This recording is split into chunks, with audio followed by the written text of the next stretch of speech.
क्या आप जानते हैं कि टायर का रंग आखिर काला ही क्यों होता है? या प्लेन में रेड और ग्रीन कलर के लाइट्स ही क्यों होते हैं? या फिर आसमान में बिजली क्यों चमकती है और बादल गरजते क्यों हैं? नहीं। और अगर नहीं जानते तो बने रहिए मेरे साथ इस वीडियो में। नमस्कार दोस्तों, मेरा नाम है आदि। स्वागत है आपका मेरे YouTube चैनल पर। तो फैक्ट नंबर 1, टायर का रंग काला क्यों होता है? तो रबर का प्राकृतिक रंग स्लेटी होता है, लेकिन जब इसमें कार्बन और सल्फर मिलाया जाता है तो इसका रंग काला हो जाता है। साधारण रबर के टायर जल्दी घिस जाते थे।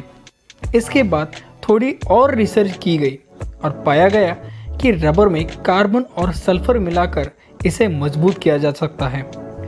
रबर में कार्बन मिलाने से बहुत बड़ा फ़ायदा हुआ, क्योंकि जहां साधारण रबर से बना टायर 10 किलोमीटर तक जा सकता था, लेकिन वही कार्बन और सल्फर युक्त रबर का टायर 1,00,000 किलोमीटर से भी ज़्यादा चल सकता है।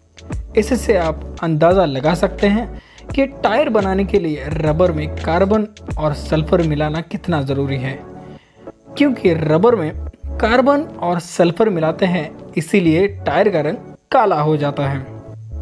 फैक्ट नंबर 2, प्लेन में ग्रीन और रेड कलर के लाइट्स आखिर क्यों होते हैं?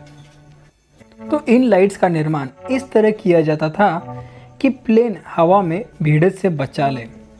ये लाइट्स प्लेन के लिए बहुत ही महत्वपूर्ण हैं। इनका रंग लाल, हरा और सफ़ेद होता है। लाल रंग की लाइट लेफ्ट विंग पर होती है और हरे रंग की लाइट राइट विंग पर होती है। प्लेन के पीछे हिस्से पर सफ़ेद लाइट होती है। इन लाइटों को सबसे पहले शिप में इस्तेमाल किया जाता था। इन लाइट से पायलट, टावर, ग्राउंड कंट्रोलर और ग्राउंड सपोर्ट को प्लेन की पोजीशन और डायरेक्शन के बारे में पता चलता है। जब हवा में दूसरे प्लेन के पायलट को दूर से सफ़ेद लाइट नज़र आती है तो वो समझ जाते हैं कि दूसरा प्लेन उनकी ही दिशा में आ रहा है। जब प्लेन के पायलट को सामने हरी और लाल लाइट नज़र आती है तो वो समझ जाते हैं कि सामने से कोई प्लेन आ रहा है।